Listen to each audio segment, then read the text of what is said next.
How do we measure good or bad? Interesting conversation this weekend about what kind of control we have and the difference between a problem and a circumstance. Well, for me, I had an interesting life experience that gave me a little clarity on this subject. And I'll share a personal story with you. Several years ago, I was diagnosed with a tumor in my left eye. And I had an operation on the eye, and I had a patch on my eye, and I was in a great deal of pain for about 3 weeks. And it was the old, why me? Why at this time? I can't play golf. I'm in pain when I'm in a meeting. You know, it just drove me crazy. Feeling sorry for myself. I was having pity parties. Well, they take the bandage off, and a month later I go back for an exam, and the tumor's back. Another operation. More pity parties. I learned a lot from this experience. 4 more weeks of pain and agony and pity parties, and I go back in another month, and it's still there. And then I find a doctor has moved to Saudi Arabia. Was that a good thing or a bad thing? I didn't know, since with 2 operations, it wasn't cured. So I sought out a new doctor. The new doctor said, we're going to have to operate. I know that I can get rid of this without any damage to the eye. I said, great. That's what the other guy said. Let's see how well you do. He said, but first you got to get a chest x-ray. And I said, why would I want a chest x-ray? You're operating on my left eye. And he said, it's just a requirement that I have of all my patients. I want to make sure that I understand that they're in good enough health for an operation, no matter where I'm operating. So I said, fine. I go get the chest x-ray, and guess what?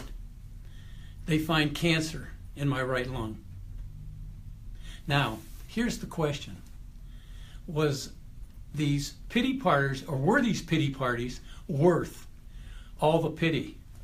When actually it turned out to be a good thing. Because if the doctor had not asked me to get a chest x-ray, I wouldn't have had one for maybe 2 or 3 years. And lo and behold, by then I could have been in stage 3 or stage 4 cancer. You see, we never know if it's good or bad. And the lesson I learned is I need to take time and not make snap judgments. Too many times we make snap judgments about how we should react or how we should consider something good or bad. You've had good things in your life that turned out not to be so good. If that weren't true, our divorce courts wouldn't be so busy. You see, we have to wait. It takes time, and it's important that we don't jump to conclusions. A comment that I heard some time ago, and I'm not sure the author, but the comment was that the most critical moment in our life is the time between stimulation and response. Now I want you to think about that. That moment will do a great deal to determine whether we have successes or failures in our life. That moment is the perfect time to say, wait, there's a reason for this. I absolutely have the belief that there is a reason for everything. And it's not always a reason that I'm happy with, but there's a reason for it. And I need to be able to deal with it with an open mind to determine whether it's good or it's bad. I'm reminded of a journalist and broadcaster by the name of Katie Couric. Her husband Jay died very young from colon cancer. Now that's a bad deal. Bad deal for Jay, but it's also a bad deal for everybody that loved him and wanted to be around him and were cheated out of spending more of their lives together.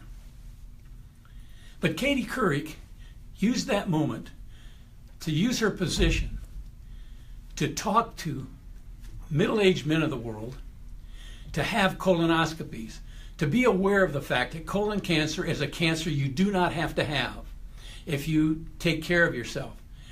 Now, here's the thing. His death was bad, but that death brought so much good because Katie Couric and Jay saved a lot of lives because she shared with them the importance of getting medical treatment early on so that you don't ever have to deal with colon cancer.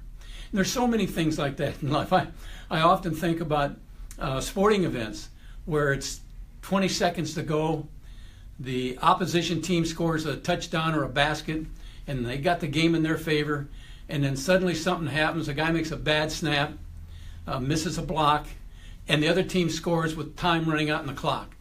If you look at the sidelines, the good and the bad and the sway and the emotions in that moment of stimulation and response are phenomenal to watch.